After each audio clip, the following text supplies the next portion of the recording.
Welcome everyone. Namaste. I am Ankur Patel, Director of Advancement for Hindu University of America, and today's webinar is on the colonial roots of Hindudvesha. And we're live streaming. This is the second webinar in this important endeavor initiative. And let's just get started right into it. First, we are going to have Sri Kalyan Vishwanathan, who is president of Hindu University of America, laying out some background and giving some perspective on this whole webinar. So Kalyanji, why don't you just get right into it? Okay. Terrific. First of all, I want to extend a very warm welcome to everybody who's joined. We've just crossed 100 participants. I hope there'll be more. Now, let me share my screen and then I'll share a couple of slides here.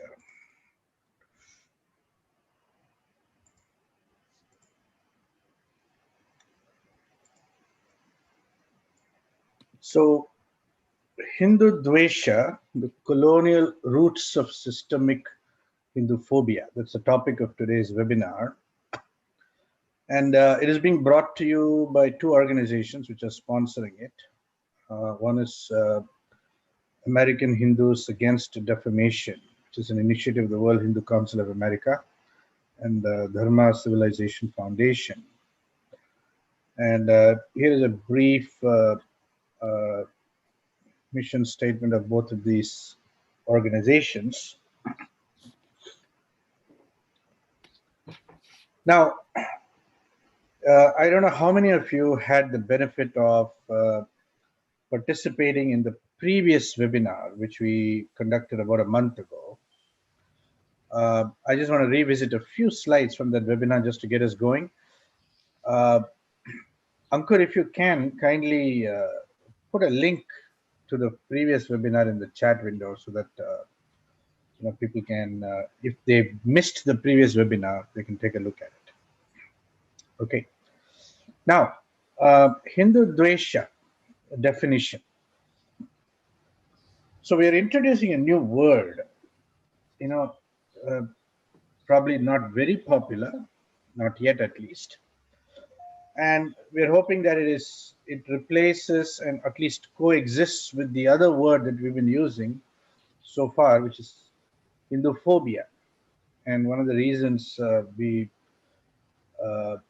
want to move away from that word Hinduphobia is because nobody really is afraid of the Hindus.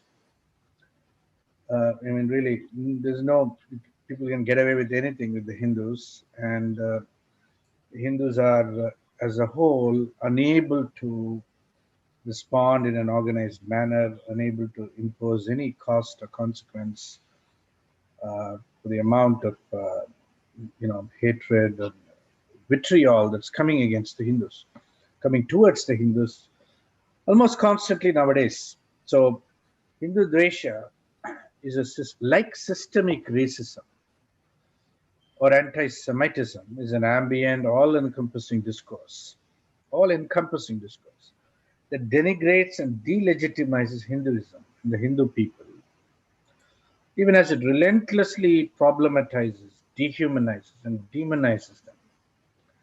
Its accusatory rhetoric treats Hindus as objects or patients to be examined and diagnosed.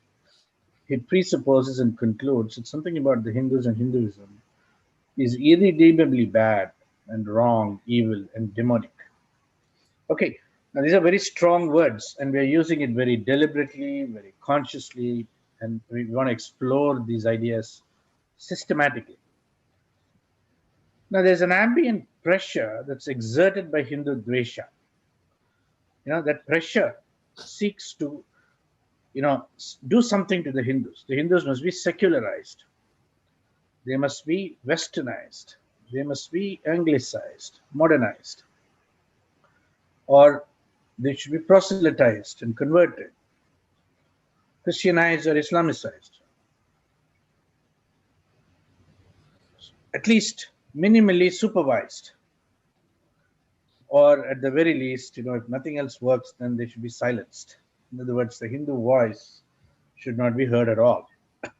Everybody else can talk about the Hindus relentlessly, but the Hindu voice should be silenced. Now, in the face of this, the reaction that Hindus have is that they are ashamed of being Hindu, embarrassed, they won't admit it. They'll pretend we are very secular, they pretend to be westernized, anglicized, modernized. We're vulnerable to being converted and Christianized. We're constantly supervised. We get confused about our own traditions and culture, feel constantly accused and denounced, become very defensive. At any rate, we don't speak up. We get definitely silenced. Now, there are two kinds of Hindudvesha. One that is blatant and the other that is blind. Blatant is conscious and explicit. Blind is unconscious and implicit. But in any case, Hindudvesha represents itself as an unbiased, objective truth about the Hindus and relentlessly abuses the Hindus and Hinduism, either deliberately and consciously or unconsciously and repetitively, just by repeating the same old phrases again and again and again. In fact, every Hindu is being suspected of being a Hindutva person, which means some terribly horrible thing, etc. There are two sources of Hindu Dvesha: enlightened modernity and Christian theology. Now, there's, of course, the Islamic theology. We're not dealing with it today. From the enlightened modernity, you can call it the left. Modernity supersedes tradition, reason supersedes revelation, science supersedes superstition. And from that standpoint, Hindus need to be saved or emancipated from Hinduism's own backwardness and primitivity. How? By westernization, by modernization, by anglicization, and so on. That's the left. And then you have the right, which is Christian theology. Christianity is the true religion. All other religions are false religions. Hinduism is a heathen, pagan religion that needs to be eliminated, and Hindus need to be saved or emancipated from Hinduism's devilish, satanic beliefs. So you get this from both left and right. I mean, for Hindus who believe it's coming only from one side, it's completely an inadequate understanding. It's coming from both sides. Now, the colonial roots of Hindu Dvesha. So we're going to take a quick look at it. Now, if you look at what happened, and honestly, Hinduism has been through three phases of colonialism. The first phase is the Islamic colonialism, which is very, very rampant for a long time in India. And then came the British colonialism. And after independence, we safely say we've been through a secular colonialism as well. And we're only beginning to find our voice here. So what happened? Well, and how it generated Hindu Dvesha. There was a colonizer and the colonized. The British clearly were the colonizer and India was colonized. If to look at it in terms of the Marxist dyad, it was the exploiter and the exploited. Clearly the British were the exploiters and the Indians were exploited. How were they exploited? Well, the British extracted some $45 trillion in current day valuation over a 200-year period from India. Now, this is not some random number. It's a very well developed estimate for how much the British extracted from India through a book that was published very, very recently by Columbia University Press. But how did it generate Hindu Dvesha? Well, two things happened. If you look at the Islamic,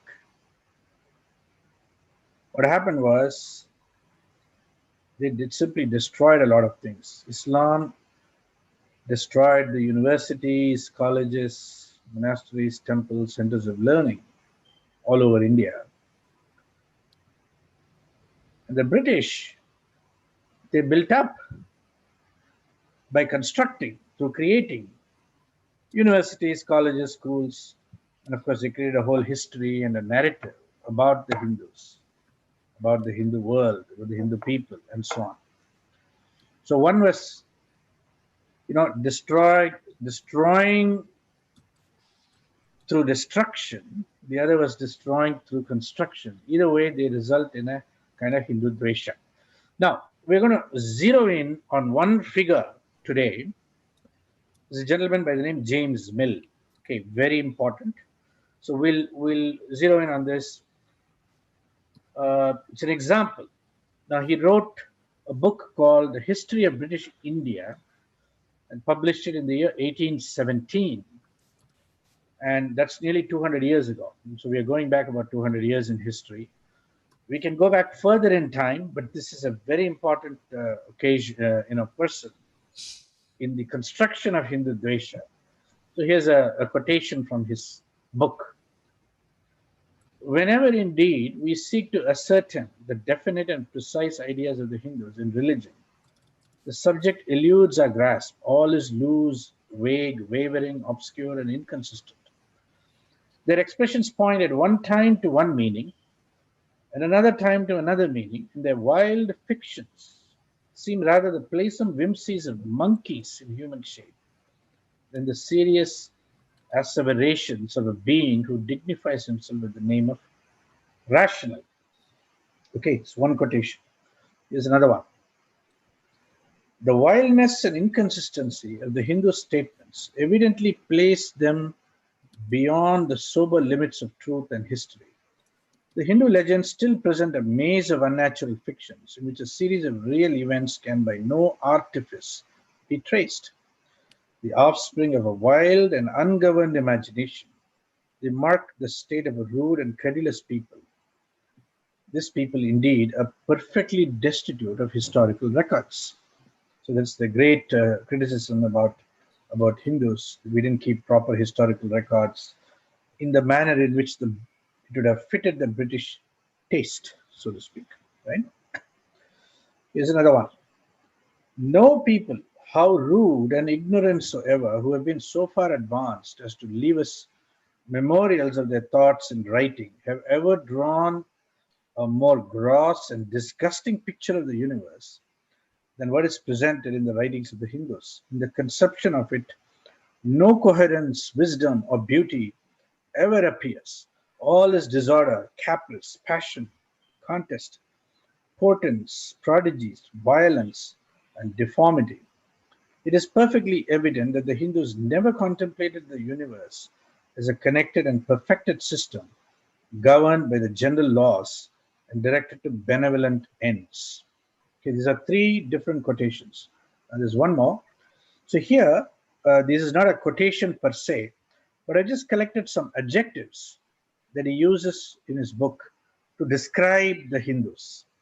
So Hindus are, according to James Mill, all of these things: imperfect, barbaric, savage, wild, vague, wavering, obscure, rude, primitive, regressive, frivolous, wretched, imbecile, mean, absurd, base, gross, monstrous, superstitious, stupid, degraded, hierarchical, oppressive, immoral, disorderly, violent, selfish, corrupt, deformed, disgusting, groveling, ridiculous, inconsistent, incoherent, ignorant, credulous, timid, dirty, weak, given to exaggeration and flattery, engulfed in darkness and confusion, hardly different from monkeys. So, there may seem like a lot of adjectives, but trust me when I say every single one of them can be found in this book, The History of British India, written and published in 1817. Okay, so now I want to introduce to you Dr. Kundan Singh, who's one of the core doctoral faculty at Hindu University of America. He holds a PhD in the humanities with a concentration in East-West psychology from California Institute of Integral Studies, San Francisco. He used to teach at the Institute of Transpersonal Psychology, also called at Sophia University later on. He's a scholar practitioner of integral yoga and is a devotee of the Mother and Sri Aurobindo. Now, I want to stop sharing here, and I want to kick this conversation off with a question to Dr. Kundan Singh. Why is James Mill, in your view, so important to understanding the genesis of Hindudvesha? With that question, over to you, Dr. Kundan Singh. Thank you, Kalyanji. That was a nice introduction. And let me dive into the topic of today's conversation. So, as it was mentioned earlier, that James Mill came up with this book, History of British India, in 1817. It was published in 3 volumes after 12 years of quote unquote painstaking research. And if these slides are already disgusting you, it would be very difficult for you to wade through 7 chapters that he has actually written on the Hindus. And when I assess that book objectively, I consider it nothing short of hate literature. Now, if it was a work of the past, and if it did not serve any relevance today, maybe we would have allowed the book to lie at rest. But the biggest problem that we are facing today is that the narrative continues, the contents of the book get reflected in narratives on Hindus all across the board. But before I get into the history of British India, I just want to give you a brief picture of who James Mill actually was. James Mill was born in 1773 in Scotland. His father was a shoemaker, and the mother was the daughter of a farmer. She had an aristocratic background, but interestingly, there was an uprising in which her family had participated in 1745. It's basically called Stuart Uprising. And in the process, the family actually lost aristocracy and the wealth that they had. James Mill's mother was familiar with this background, and she basically wanted to regain what her family had lost. So she was very clear right from the very beginning that she did not want to push James Mill in the business of the family, which was shoemaking business and shoe selling business. She wanted him to become a gentleman, meaning an aristocrat. That was the aspiration that she had for James Mill. So there was a lot of emphasis which was placed on James Mill education right from the very beginning. And interestingly, James Mill was a precocious child. He was very good in studies. And he got identified by the local aristocrats, who lived in the vicinity, who wanted James Mill to be educated in a certain way. In fact, the lady aristocrat, wanted him to join ministry, and that is what she thought she would prepare James Mill for. So James Mill, at the expense of these aristocrats, was basically sent to University of Edinburgh, where he did his master's in divinity. Unfortunately, what happened was that he was not able to find any job with the local church. He tried for some time. He tried teaching the children of the aristocrats, and that's how he was making his living, until he decided to come to London in 1802. For the next 4 years, he spent his time as a journalist, writing for different journals and newspapers, making a living. Somehow in 1806, he stumbled upon the idea of writing history of British India. And initially he thought that he would write the book for 3-4 years, get done with it, and basically continue with his career. But this book, incidentally, took 12 years.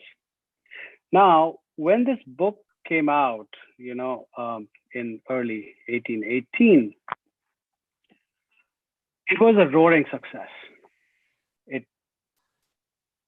It brought a lot of fame to James Mill, which endeared him to the board of directors of East India Company. And in May 1819, James Mill was hired as an officer in East India Company, who would be, situated at India House, which was the headquarters of East India Company in London. Now, by the time it was 1823, James Mill rose to the rank of Assistant Examiner of India Correspondence, which was the number 2 position in the hierarchy of the highest home position in East India Company. So he rose up the ranks very, very quickly. And he was able to exert a substantive influence on India through East India Company. And when we look at the records which have been left by his contemporaries, one of them being, his own son, John Stuart Mill, the famous John Stuart Mill, who, was considered the philosopher as far as the liberal values and liberal philosophies, or rather liberal philosophy is concerned. In that, James Mill exerted a massive influence on the policies and policies of India, and the history of British India basically became the primary book for making structural changes in governance and rule of India. We'll revisit this topic later, but I also want to make it clear that this book, or rather, these 3 volumes, History of British India, became the required reading for English civil servants who were going to serve East India Company, who were getting trained at Haileybury College, a college which had been established by East India Company in England. Now,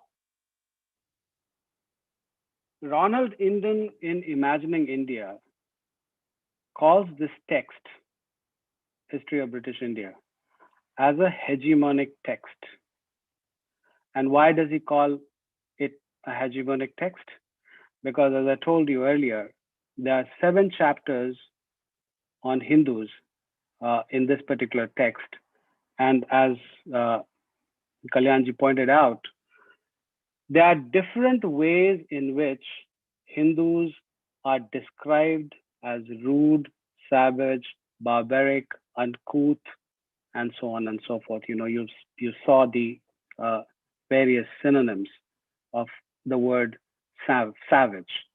Now, one of the primary modes in which the description was made was that Hindus are hierarchical and oppressive. And Hindus have been hierarchical and oppressive right from the very beginning. So in the first chapter itself, James Mill makes this point that because Hindus are savage, they don't have any sense of history. In the second chapter, this is the core of the contention. Hindus are savage because they have an hierarchical and oppressive social system. In the third chapter, he basically describes the forms of governance of the Hindus as hierarchical and oppressive, again, within the context of barbarism and savagery. In the next chapter, he takes up the issue of taxation. Once again, the system of taxation is hierarchical and oppressive, which basically helps, a few people within the society. What he's basically saying is that this was a society where few were ruling over the many in a very, very despotic manner. In the subsequent chapter, he talks about the laws of the Hindus. And here he basically goes into Manu's Dharma Shastra. And twisting and turning the contentions of Manu Dharma Shastra, he makes this point that the laws of Hindus right from the very beginning have been hierarchical and oppressive. In the last two chapters, he's basically talking about the manners of the Hindus. He also makes certain comments about Hinduism as a religion, and there also it's the same story. He gives significant space, to describing Hindus as women oppressors. So in a certain sense, I'm giving you a synopsis of the description. Now, I explained to you that because of the position that James Mill acquired, by becoming an important official in East India Company,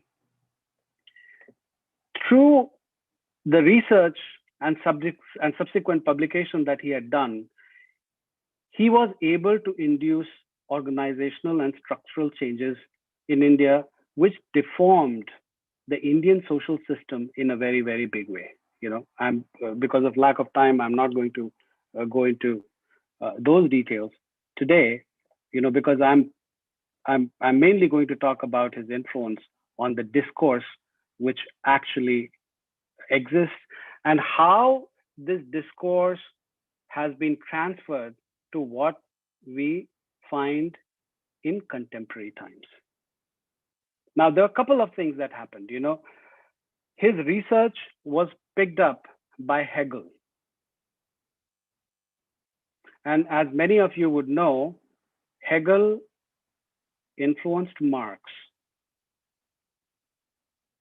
So the writings and contentions of James Mill traveled through Hegel to Marx.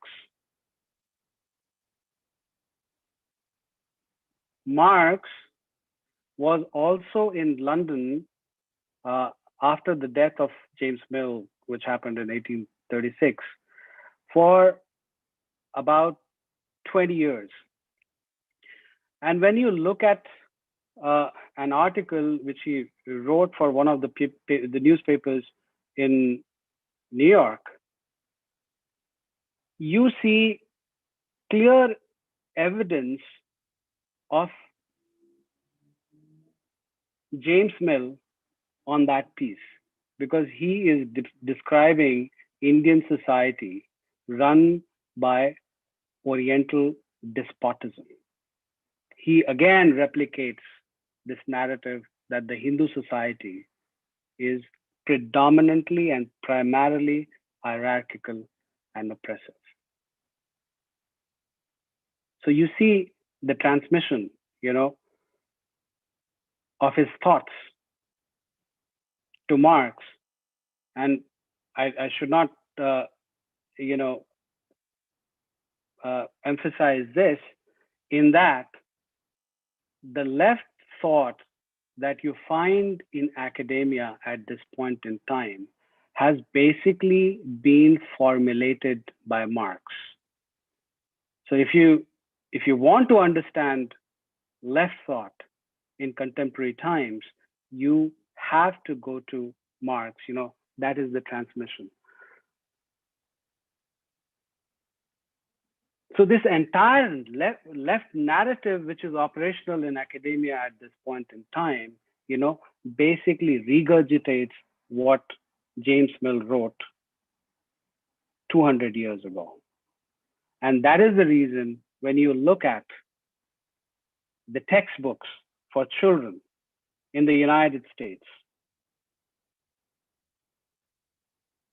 you will see that the entire narrative on Hinduism revolves around this particular equation.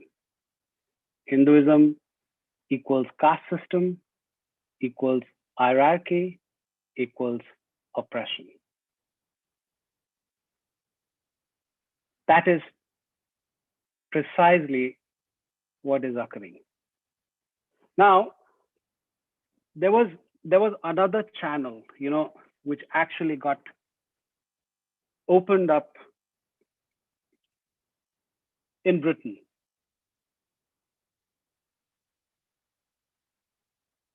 James Mill's literary career did not end with History of British India. Between 1821 and 1824, he published some articles, for supplement to Encyclopedia Britannica. And in these pieces, he was basically arguing for representative governance, liberty of press, freedom of expression, universal suffrage, which were non-existent in England of that particular time. England was ruled by what you would consider as political right. Britain was ruled by monarchy with the support of clergy and aristocracy. So all these wonderful ideas which have become part of democracy today were literally non-existent in Britain. And James Mill was basically arguing for these. Now, in 1825, James Mill and the group with which he was working decided to put together University of London. Now, through University of London, which incidentally was established in opposition to Oxford University and Cambridge University, also incorporated the thoughts of James Mill, which included his thoughts articulated in History of British India.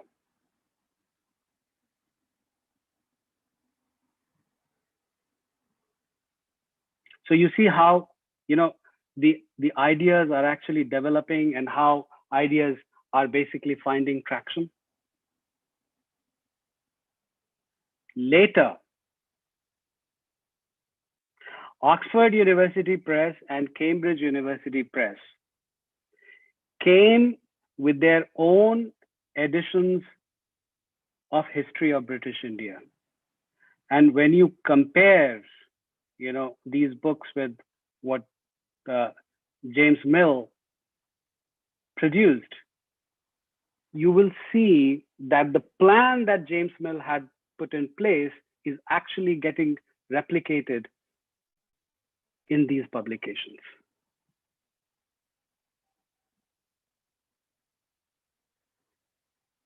In 1850s onwards, institutions and universities began to get established in India. And History of British India and other publications from Oxford University Press and Cambridge University Press began to find traction in the curriculum which was meant for Indians. And that is how the narrative which James Mill had put in place began to actually get internalized, replicated, and reproduced. In fact, Kalyan Vishwanathan has done some research, and he analyzed Jawaharlal Nehru's Discovery of India. And there are many passages in Discovery of India which are exact replications of what you find in History of British India.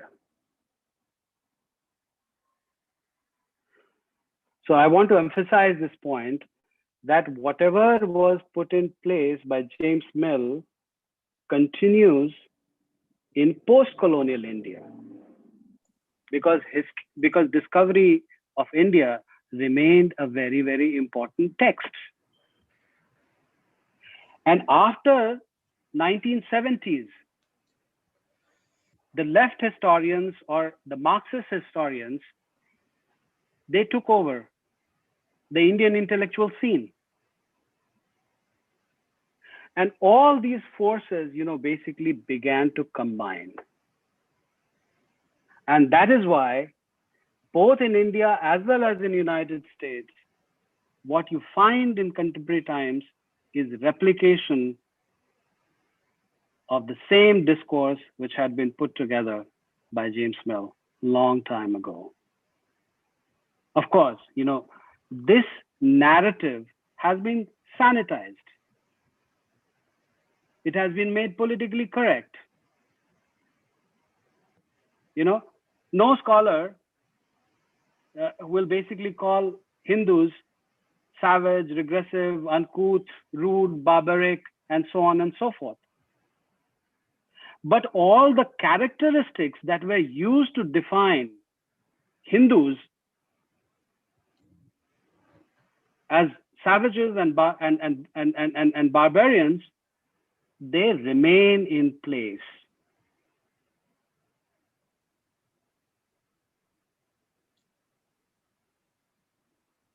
They are being replicated. And that is why,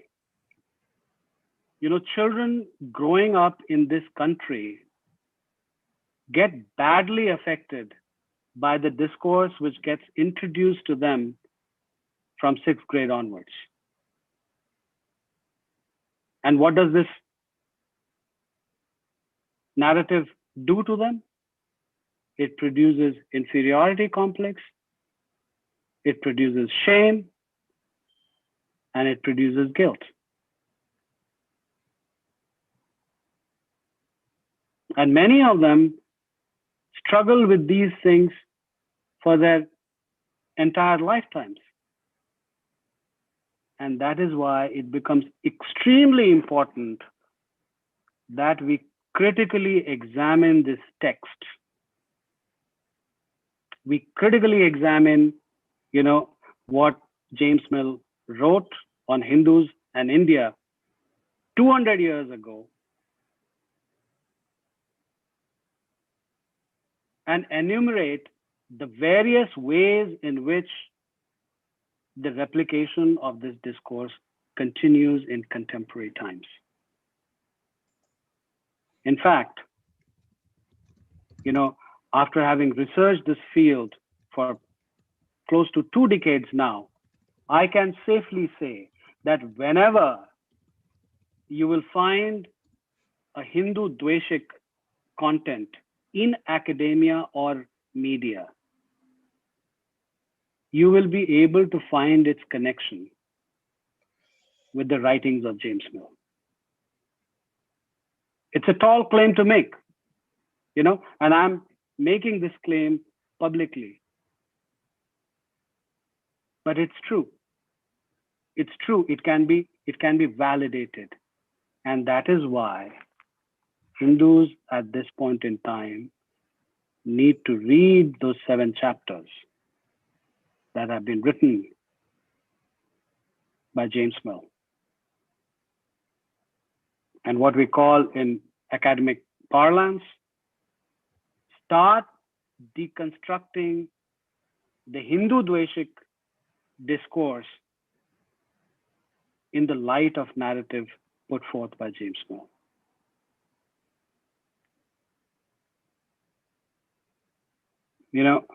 At Hindu University of America, we have created a program titled Post-Colonial Hindu Studies, which specifically does this. I will stop here, maybe Ankur later can give more details of the program.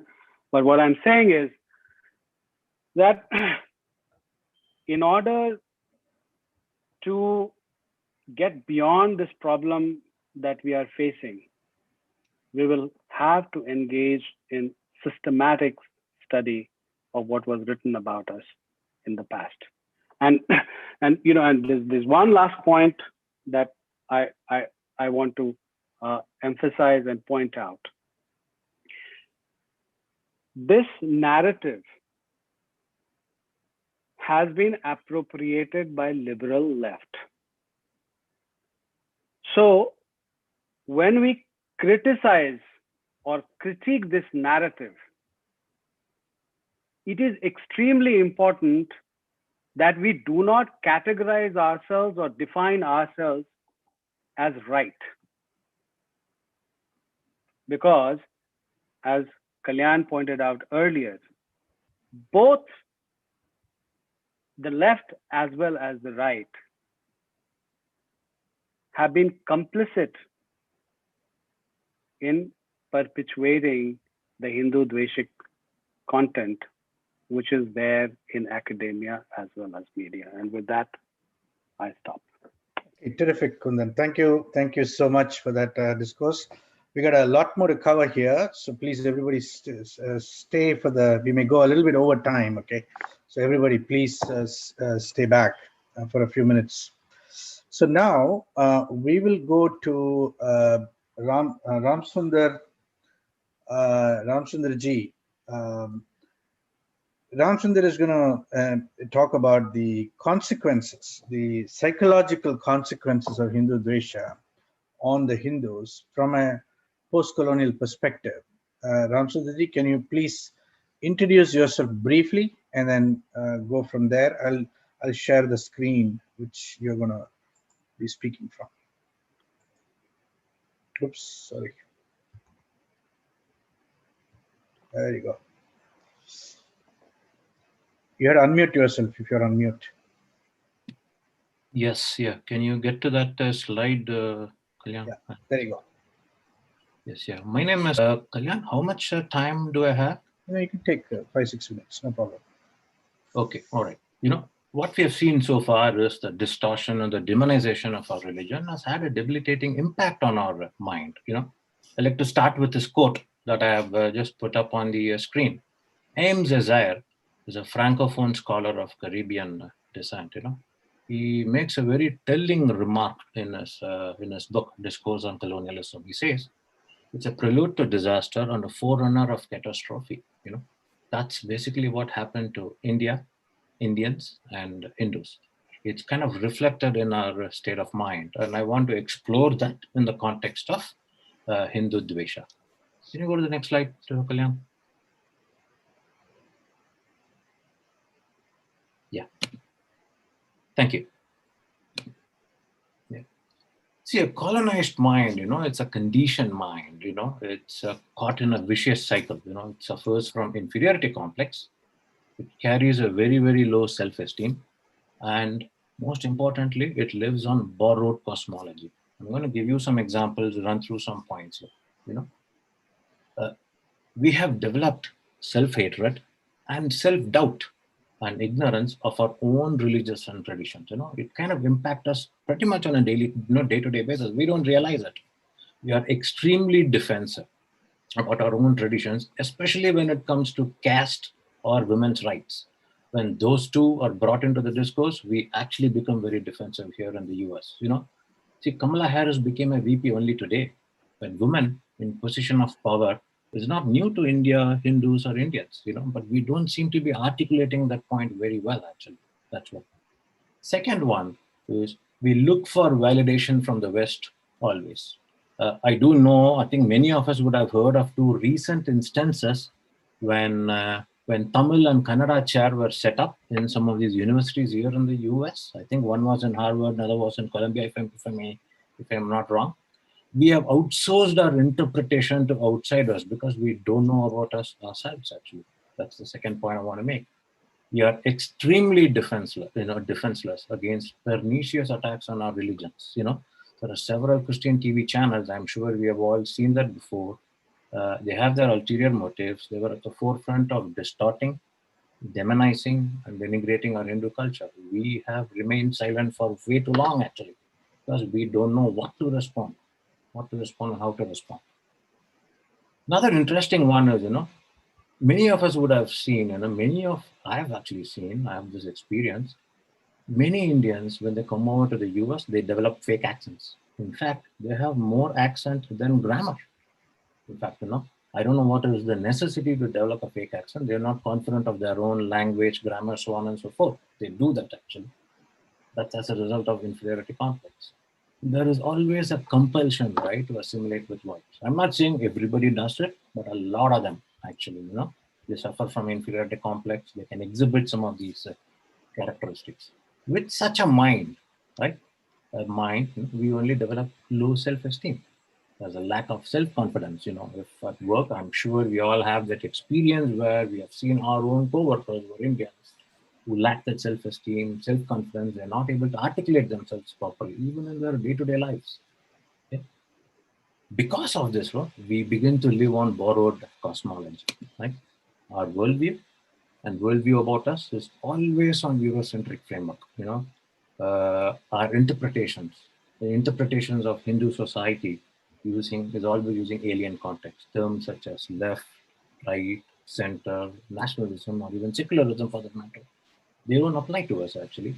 There are a lot more powerful components within our own framework. We are not able to articulate it. Our tradition is extremely diverse and very pluralistic, But the current discourse in the mainstream media here in the US and in the social media is very Eurocentric. It drowns pluralism, which is embodied in our culture. We are not able to articulate that better because we have not examined some of these things very critically. So we rely on borrowed cosmology. We are extremely defenseless against fear-mongering over nationalism. Nationalism, sure, yes, in the European context has had a negative connotation. But in the Indian context, it's rooted in independence movement. We have a very superficial view of it actually. We have not critically examined these so that we could articulate our Indic viewpoint much better. We have not done that. So we continue to rely on borrowed cosmology. Even just recently, last year, there were a lot of CAA protests that played out. They were all based on alien framework, European framework, right? Secularism, nationalism, fear-mongering over all of it continues to, the Western media continues to employ these frameworks. And the borrowed cosmology is used to interpret India. As long as it does, I think it will continue to remain the same. There are many such examples I think I can give that shows the subservient nature of a Hindu mind. A colonized mind is a conditioned mind. It's doctored, I think, from its cardinal basis, right? This mind, as we have just heard from Kalyan's opening remarks, as well as Professor Kunda Neng's remarks, right? This mind interprets India from a colonial perspective. It's oblivious of its ancient traditions and is extremely defenseless against affronts to our own primordial identity. We are actually ambassadors of our own civilization. The damage, the psychological damage inflicted upon us has turned us into very bad ambassadors, I think. We need to effect a change, I think, in that regard. Just to review what I had said, the impact has been very debilitating. And I want to just close my remarks by saying we suffer from inferiority complex, we carry a very low self-esteem, we live on borrowed cosmology, and we need to effect a change. Wonderful, Ram Sundarji. Thank you so much. I'll make one more comment on this.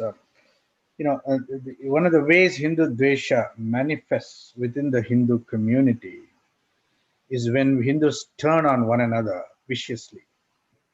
In fact, Hindus themselves become perpetrators of Hindudvesha.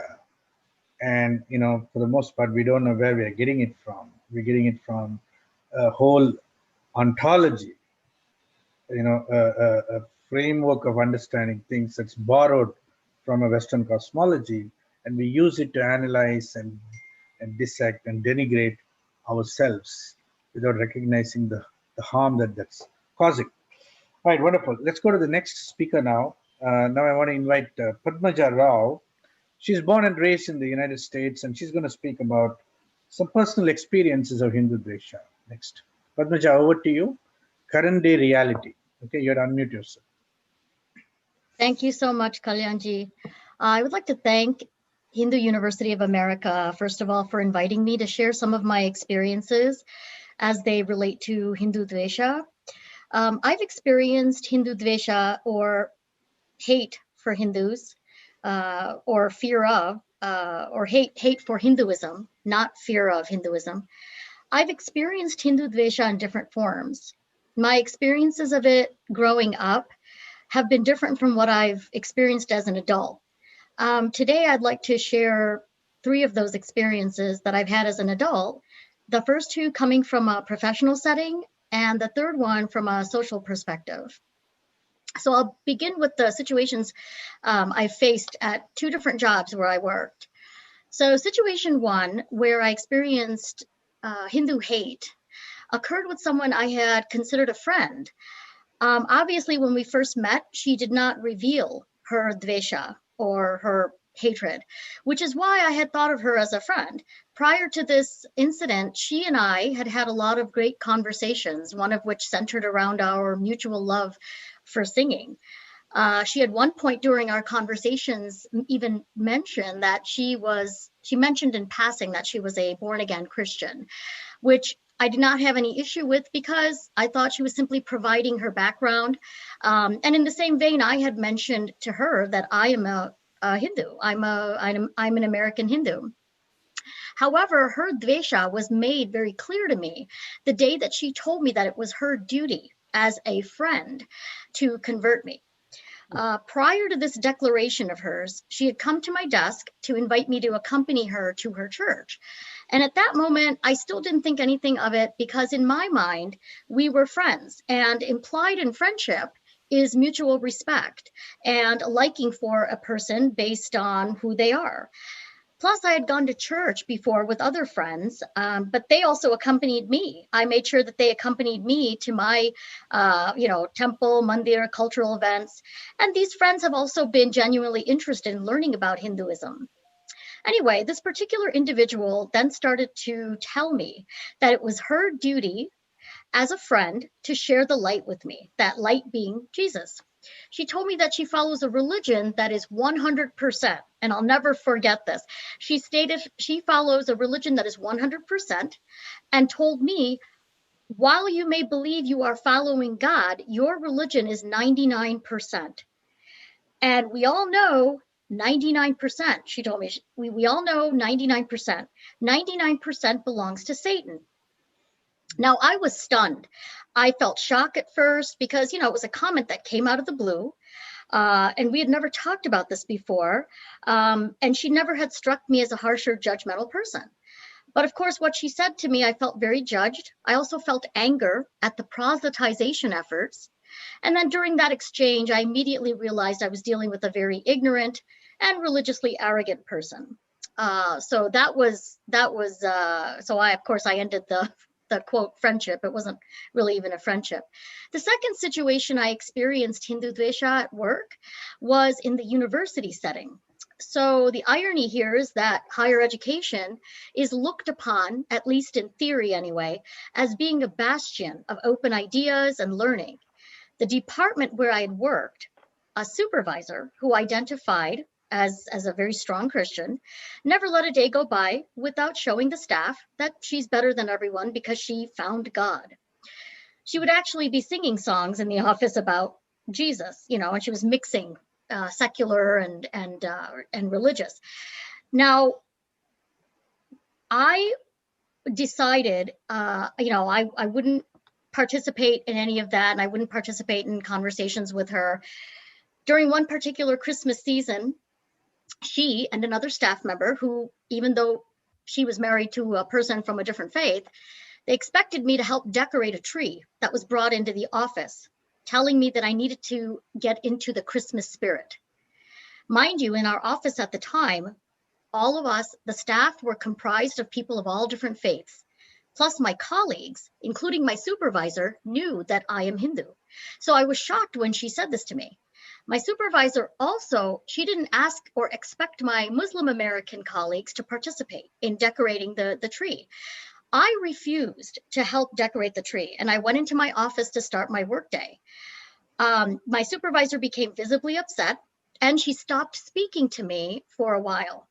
And it wasn't that I had a problem decorating something. I had refused to help decorate this particular tree in the office out of principle.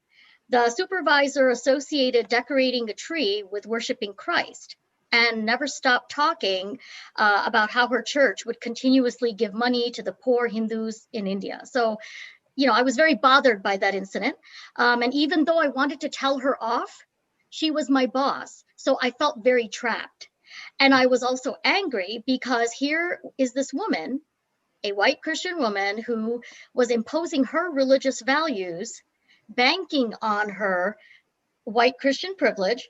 She was imposing her religious values onto me and blending her personal life values to her professional life, knowing full well, or at least banking on her privilege. And she knew that she was not going to be reprimanded by human resources for creating a hostile work environment. So that was a second Hindudvesha incident that sticks out in my mind. The last example I wanted to share was what I experienced from a social perspective. I used to socialize with a large group of individuals from a variety of backgrounds, ethnicities, religions, you name it, who, by the way, can all boast highly educated backgrounds, one even being a university professor. But as I found out very quickly, one can have a degree or degrees, plural, and still engage in religious bigotry. This large group of friends were comprised of individuals, as I said, from different religions. But folks at this particular gathering that I wanted to share information about, this particular gathering happened to be majority Muslim friends, Muslim American friends. One day at one of their homes, we were having a discussion about something or another, but the conversation quickly turned to religion. We had all enjoyed hanging out for many years, so I was very shocked at the manner in which people started bringing this up. So my so-called friends started questioning me about my Hindu beliefs based on what they thought Hinduism is about. So there was already a built-in condescension in their questioning. So it's like they were not coming from a place of genuine curiosity. They kept asking me while laughing, so why do you all worship cows? What is the point of having a red dot? What good does that do? And they kept saying, you're a heathen. You're a heathen. You're a heathen. That's during that time, that's the phrase that just kept ringing in my ears. They were not interested in hearing my responses to their questions. I definitely stood my ground as I was getting over the shock of being verbally attacked. I guess you can say I felt like Abhimanyu by the end of it all, except my life was spared. Of course, I responded back because I always saw myself as coming from a place of being equals with who I thought were friends. So I was very shocked. And I did say, I'm paraphrasing, I do remember saying, guys, this won't be an intelligent conversation because you are all operating from a place of ignorance. I can name off basic tenets and historical information about your faith, but from the way all of you are speaking to me, you have no idea what you're talking about. And aside from feeling sad about what transpired, I also felt righteous anger because I term it as religious supremacy. And I was dealing with people who I thought were friends, good friends, who were telling me, they were showing me that they came with a religious supremacist attitude. So what these and other incidents of Hindudvesha or Hindu hatred, what they've shown me is that I am more determined more than ever to continue to proudly identify as an American Hindu or Hindu American. Okay, very good, Padmja. Thank you. We've got a couple more quick shares from Venkat Nagarajan, and then followed by Ankur Patel. Venkat, keep it brief if you can, please. Sure. Yeah. So, I'm just sharing an indirect experience. So the portrayal of Hindus by James Mill, the portrayals of Hindus by James Mill continue to be championed today in the mainstream media. Over the last couple of years, Hindutvesha and the media has escalated. There have been numerous, there have been and continue to be numerous anti-Hindu news and opinion articles in all the mainstream media outlets. And as a Hindu American, I was deeply offended and upset by these, what I call frivolous, unethical, and biased articles. Most of these pieces were filled with baseless exaggerations about India and Hindu culture. They also contained bigoted or racist statements about Hindus and belittled and demeaned things that are sacred to us. So I'm just going to quickly highlight a particular article, which I view as one of the most egregious examples of Hindudvesha. So the Atlantic magazine published an article titled Modi's Kashmir Decision in the latest step in undoing Nehru's vision on August 5th, 2019. This article was written by an individual named Krishna Dev Kalamur, who is now the deputy Washington editor for NPR. In this article, Mr. Kalamur insinuated that the BJP governments and the hundreds of millions of Indian citizens who voted for them are overwhelmed with fanciful ideas and obsessed with drinking cow urine to maintain good health. This wild and baseless exaggeration, which was supported by flimsy evidence, is also a slight against all Hindu Americans who have a favorable disposition towards the BJP or India's current prime minister. So I read many such articles and tried to respond with well-crafted letters to the editor, calling out factual inaccuracies, misrepresentations, and bigotry, but not one of them was published. You know, I tried to bring these articles to the attention of other Hindu Americans and asked them to respond with letters of their own. And, you know, many members of the community were either indifferent or willing to accept some of these articles, the validity of some of these articles. So reading these anti-Hindu articles and not having any recourse and witnessing the community's apathy caused me a great deal of trauma. And, you know, as a result, I no longer read many mainstream publications. I also stopped using Facebook and quit most WhatsApp discussion groups. You know, I'm just sharing my own experience of Hindudvesha. Terrific.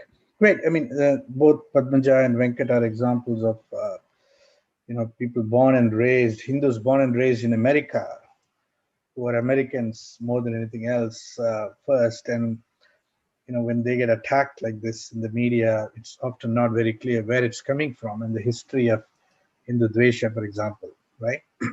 Okay, now our own Ankur Patel has a couple things to share as well. Ankur, your turn, please.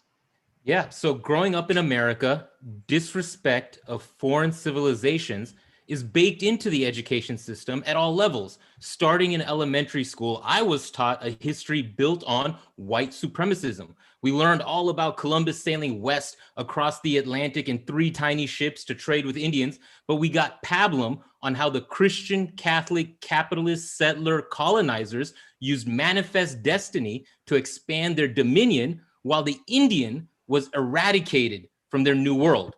But in elementary school, we're taught Indians helped the Pilgrims at Thanksgiving.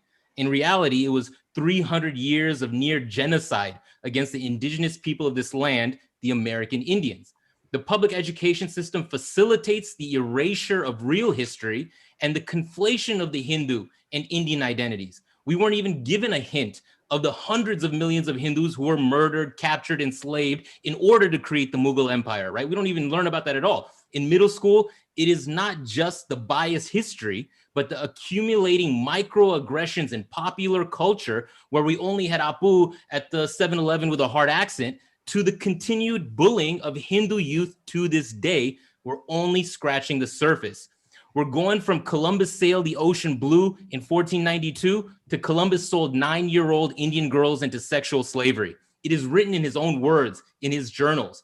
And Mahmud of Ghazni is very much like Christopher Columbus in that he documented his barbarity against Hindus in his own words, in his own journals. Yet they try to portray us as the patriarchal beasts. The colonial roots of Hindudvesha goes deep in the education system. In high school, the first advanced placement course I took was European history. It is no accident or lie that winners write the history, but they also project their narrative.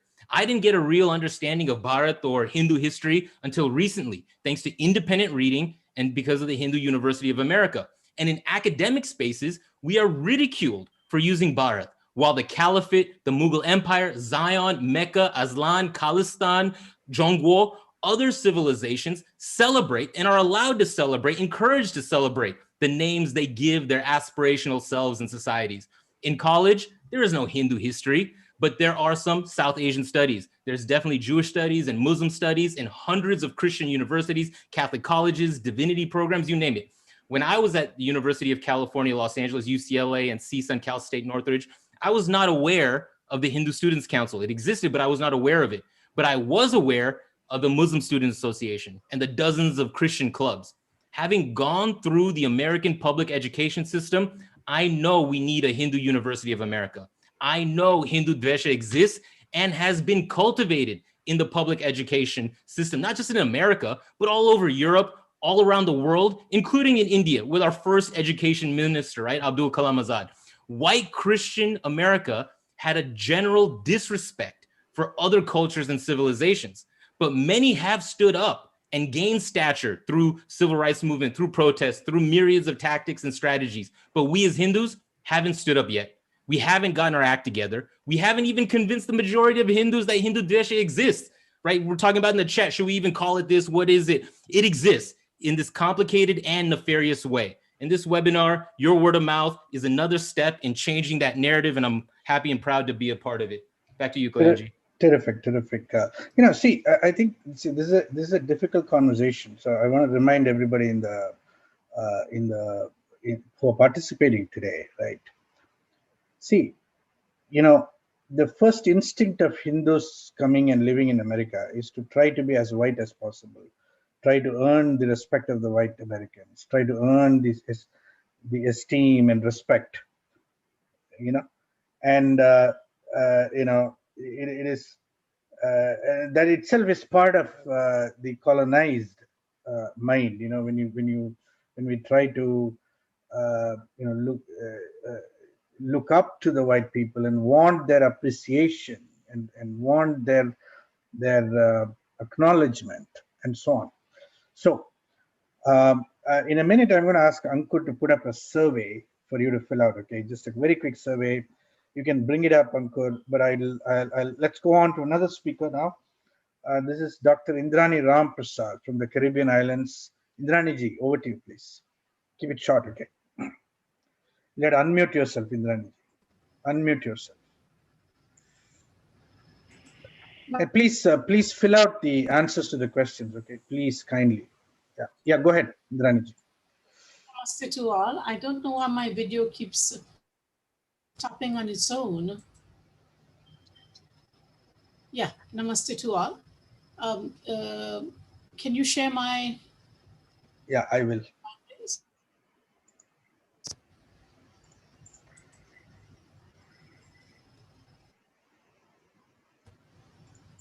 Yeah, go ahead, please. No, okay, great. So I'm sharing an experience that I had as a teacher in a New York City high school. My student, this student was mixed of, I suspect, a Hindu background, definitely Indian and African. And she says to me, I don't like you because you are a Hindu.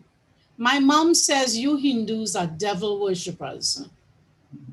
So my response was, I'm sorry you feel that way. I think we should speak with the guidance counselor on this. Now I put my little emoji there. I was not angry because I'm the adult in this situation.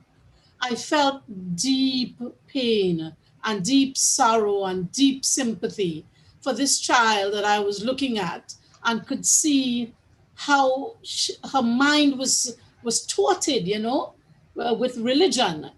She'd come from a Pentecostal background. And I had the dad come in and the dad was so embarrassed. He's like, I never taught you this. The mom and the dad had split. So I never taught you this. And here was the child, with a different kind of mindset. And we all come from the Caribbean, mind you. And then this other kid of mine, he is mixed. He was like Rastafari, and I suspect his mom was Christian. He says to me, Miss, are you a coolie? And I was like, yes. You remember what that means in Trinidad, right? Now, the word coolie in Trinidad is a derogatory term, as you would say the N-word in America. For us, it's a deeply problematic term, but over the years, just like an in-group would use the N-word for themselves, I learned that when I came teaching and the kids would use the N-word, and I was like, no, you can't say that. Miss, we can say that to ourselves. Other people can't say that to us. You know, and in Trinidad, it was the same thing, because we can use this word, and we even use it now in Trinidad, really. Both we can use if we are of the in-group, then you don't feel any kind of, that negative feeling. So this kind of showed me here I was the adult, and these were kids who could so openly demonstrate a level of dvesha of their teacher's identity. You know, that was very troubling. But like I said, I did not feel anger because I was a teacher. But I have been subject to this in the adult world. And I've dealt with it, as I've told my colleagues here at Hindu University of America. I've learned to be a bully over the years. That if you bully me, I bully you right back. And I've stood my ground for all the years I've been on this earth. Since 1985, I've been fighting this battle. When I took up the battle of Black and Indian, I was the first in Trinidad to do so. I said, I'm not Black, I am Indian.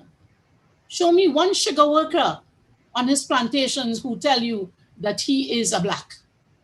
He doesn't even say East Indian. He says, I am Indian. We don't say East Indian. That comes from the university. I wanna just quickly introduce you to a text that was deeply problematic in Guyana, and I have not been able to read it yet, but it's a text written by Professor Kian Gibson, who's a lecturer at the University of Trinidad and Tobago. And many Guyanese have been telling me about this. She wrote about the cycle of racial oppression in Guyana, and she has brought it down to Hindu racism. She said all of this, she wrote 2 books, and all of it is caused because of the Hindu beliefs. In fact, the university had to stand out against her, and says you can't write that. And they had a couple of to and fro with it, but she still has her book out there. But she very openly, Hindudvesha. It is the Hindus who are the cause of racism in Guyana. Now, in Guyana, those of you who might know the politics recently, where the last government refused to surrender to the government that won here in Guyana. And it was an Indian-dominated government. And eventually the whole world stood up. And so that government is in power now. Indians are the largest ethnic group there, 44%. And the Afro-Guyanese are 30%. So you can understand the little, problems we have. And in Trinidad, we are 35.4% Indians and 34.2% African. And the rest are rising mixed community. So you can see the dynamics that's happening, and the dvesha that is likely to get even more and more overt and systemic.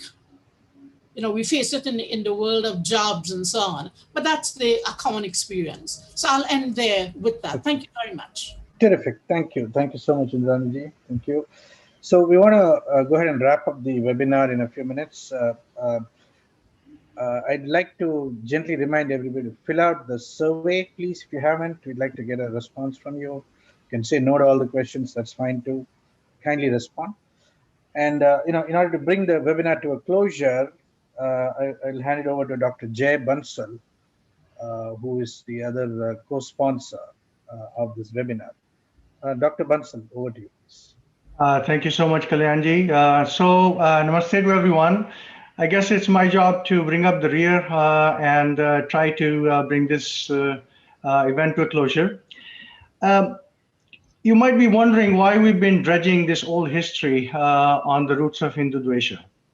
The reason is we are constantly being asked why Hindus are, singularly pointed, are the objects of this hateful narrative in this world, whereas other minority communities are not. And we felt it is important for us to remind ourselves how it got started and how it got translated into the modern day experience, which basically is really a transformation of the same narrative into today's world. The other question that came up at the last webinar was, well, I've spent many years in the Western world, and I've never experienced Hindudvesha in my working life or social life. And so we thought we will try to bring you face to face with some personal experiences from a variety of domains, so that you can see that Hindudvesha truly does exist. And it exists in a pretty virulent way. It's just that some of us are lucky not to see it, or maybe our antennas are not finely tuned enough to be able to experience it. So, JG, let me make one point about that, okay? Yeah. See, if you as a person, if you feel embarrassed about being Hindu, if you feel unable to speak up as a Hindu, if you're in some shape or form ashamed of being Hindu, or if you feel silenced as a Hindu, or if you're interrogated or put on the defensive as a Hindu, see, many people who say, I have lived here 30, 40 years, I have never experienced Hindudvesha. See, Hindus are very much respected as doctors and engineers and business people and academics and a variety of other things, as professionals. We are very respected. But it's as a Hindu that we have to confront this Hindudvesha. And if you feel unable to transmit your culture safely and securely to your children, and if you feel that there is a kind of gentle, subtle, but ambient and relentless pressure on the younger generation being less and less and less Hindu as time goes by, that's the effect of Hindudvesha. It is subtle, sometimes it is very overt, but much of the time it is subtle and it's like an ambient pressure. Okay, back to you, JG. Okay, thank you, Kalyanji. Yeah. So I have a kind of a pretty leading question here. How do you tame an elephant? I mean, you see this elephant being tied to a very tiny rope to a very flimsy stake. Obviously, the elephant is very, can easily run away. But the only way you can control this, big beast is by messing up with his mind, by making him believe somehow that he is powerless. He has no options. He's nothing, no better than a sheep. And that is, I think, what has happened to Hindu community at large. So next slide, please. So, Hindu mind could not have been an easy target for subjugation. When you look at the conditions, I mean, the level of education that actually existed in India, and this is coming actually from British colonial records, because a lot of Indians and Hindus don't tend to believe what our own statistics. So I thought we'll dredge up actual British colonial records. They state the mass education in early 1800s was actually more advanced and widespread in India than in England, on a number of axes: number of schools, number of students, duration in school, quality of teachers, and so on and so forth. And here is actually a report that you can Google for yourself, that from 1838, that talks about how many schools existed in just the two states, Bengal and Bihar, in 1830s, over 100,000 schools. Okay, so here's a highly educated population, sophisticated mind with a very sophisticated social structure. it must have been difficult, a very monumental task for them to actually subjugate our minds. And yet they managed to do it because the force of the British Empire was behind it. Next slide, please. Yeah, one more comment about this slide. See, if supposing we had quoted an Indian scholar, and instead of this fellow William Adam here, right? If we had quoted an Indian scholar, half the people in this webinar would have said, "We don't believe that guy. Where's the evidence?" But we think that because it's William Adams saying it, there ought to be some credibility to it. That itself is an example of Hindudvesha right there. Okay. Absolutely, absolutely, and that is exactly the point I was trying to make earlier. Yeah. But obviously, it did happen. They did manage to subjugate us. They did manage to subjugate our minds. This circular attack that kept on year after year after year with the full force of the British colonial government behind it, did manage to accomplish its objective, which was the pervasive colonization of our minds.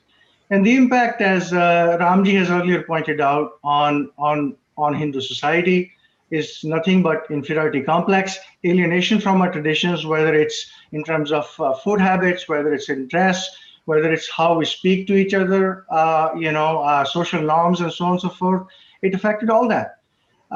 And of course, we became fascinated with colonizers' lifestyle and values. We want to adopt them. We want to shed ours. And then emergence of the special class of people who were actually colonized, but they acted like colonizers. They call themselves, I guess many of us are part of that, modern, liberal, secular, global citizen, Hindus in name only, or, SBNRs, spiritual but not religious, and so on and so forth. So, and of course, all this makes us timid, makes us not wanting to stand up and, take a stand against these issues as they come across.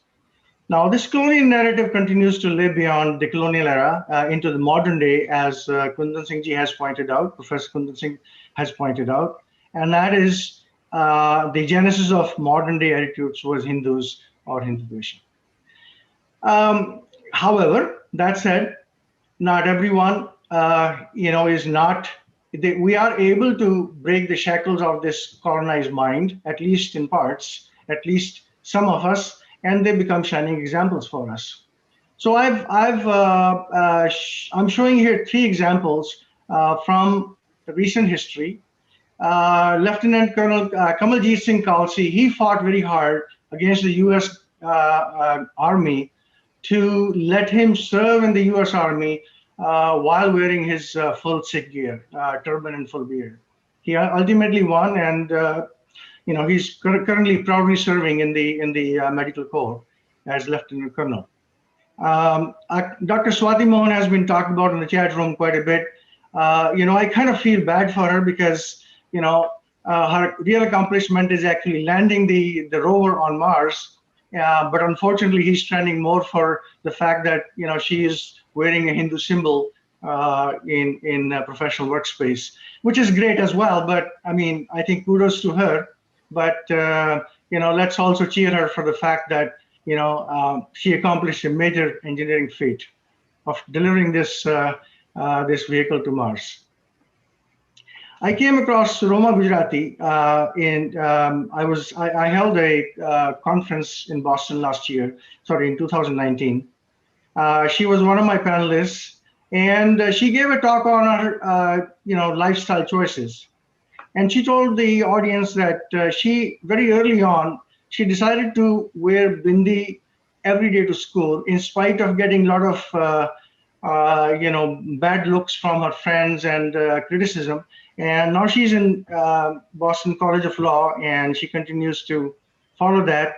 And I really like the quote, the very pithy quote she made. She said, simply put, I look different because I am different, and why should I be ashamed of that? I think we can give 3 cheers to these shining examples, who are able to stand up, take a stand, and show their identity in professional workspaces. Thank you. So next slide, please. So we're constantly asked, what should we do? How can we fight Hindudvesha? So on the next slide, I'm just offering some examples. Ranji, we're not able to. I have already gone to the next slide. Oh, okay. For some reason, can everyone see the next slide that says? No, it's not. It's not refreshed. Not refreshed, Kalyan. Yeah. Oh, sorry. Let me.